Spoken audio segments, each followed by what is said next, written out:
రాముడు లింగడు ఒక్కడే. తెనాలి రామకృష్ణ కథ. కార్తీక మాసం శివకేశవులకు ప్రీతికరమైంది.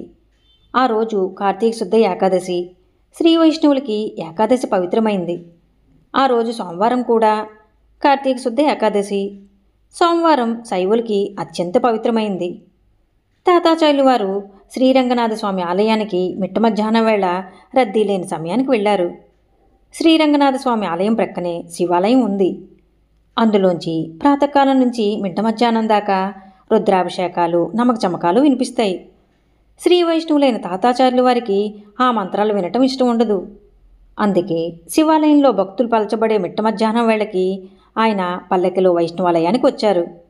భక్తులు ఎవరో శ్రీరంగనాథ ఆలయం బయట శంఖచక్రాలు, నేల మీద అచ్చుముద్రలు వేస్తున్నారు. భక్తి అంటే ఇది, భక్తులంటే శ్రీ వైష్ణవులే అనుకుంటూ ఆచార్యులు వారు తమ పాదరక్షలు అక్కడే విడిచేసి తమ సహాయకులను కూడా అక్కడే ఉండమని సైగలు చేసి తామొక్కరే మహాభక్తుల్లా చేతులు జోడించి ఆ ముద్దులకి నమస్కారాలు పెట్టుకుంటూ అడియన్ దాసోహం రంగరంగ అనుకుంటూ వాటి మధ్య నుంచి జాగ్రత్తగా తొక్కకుండా ఆలయంలోకి వెళ్ళిపోయారు.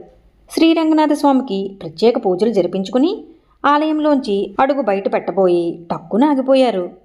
బయట కనుచూపు మేర దాకా శంఖచక్రాలు తెల్లటి ముద్రలు వేసి ఉన్నాయి. అంగుళం కూడా ఖాళీ లేకుండా ఒకదాన్ని ఆనుకుని మరొకటి వేసి ఉన్నాయి. ఆచార్యులు వారు కాలు బయట పెడితే అది ఆ ముద్రల మీద పడుతుంది. ఆ శంఖచక్రాలు సాక్షాత్తు వైష్ణవ స్వరూపం. వాటిని తొక్కడం దోషమే కాదు, మహాపాపం కూడా. అర్చకులు ఆయన అవస్థను గమనించి, స్వామి, తమరు అన్యదా భావించకపోతే మన ఆలయం దక్షిణ ద్వారంలోంచి బయటికి వెళ్ళవచ్చు. కానీ అటువైపు శివాలయం ఉంది. తమరు శివాలయం ప్రాంగణంలోంచి నడుస్తూ వెళ్లాల్సి ఉంటుంది. అందున ఈవేళ కార్తీక సోమవారం మరి అని చెప్పారు. ఆచార్యుల వారికి వైష్ణవ ముద్రలను తొక్కటం ఇష్టం లేక, గత్యంతరం లేక దక్షిణ ద్వారం గుండా శివాలయ ప్రాంగణంలోకి అడుగుపెట్టారు.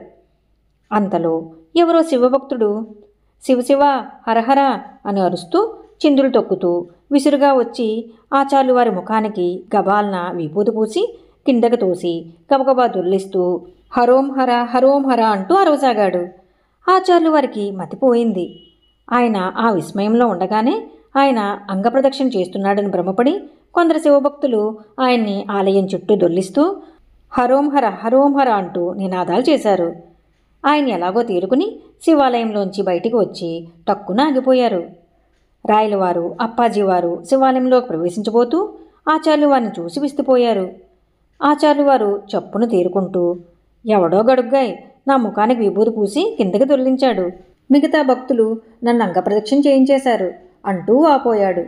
రాయలవారు మందహాసంతో, ఆ గడుగ్గాయ్ ఎవడో కానీ మీ ద్వారా శివకేశవులకు భేదం లేదని నిరూపించాడు అన్నారు. అప్పాజీవారు తల పంకిస్తూ, అవునవును, రాముడు లింగడు ఆచార్యుల వారిలోనే కనిపిస్తున్నాడు అనేశారు. అంతే. అసలు విషయం అర్థమైన ఆచార్యులు వారు కక్కలేక మింగలేక గుటకలు మింగారు.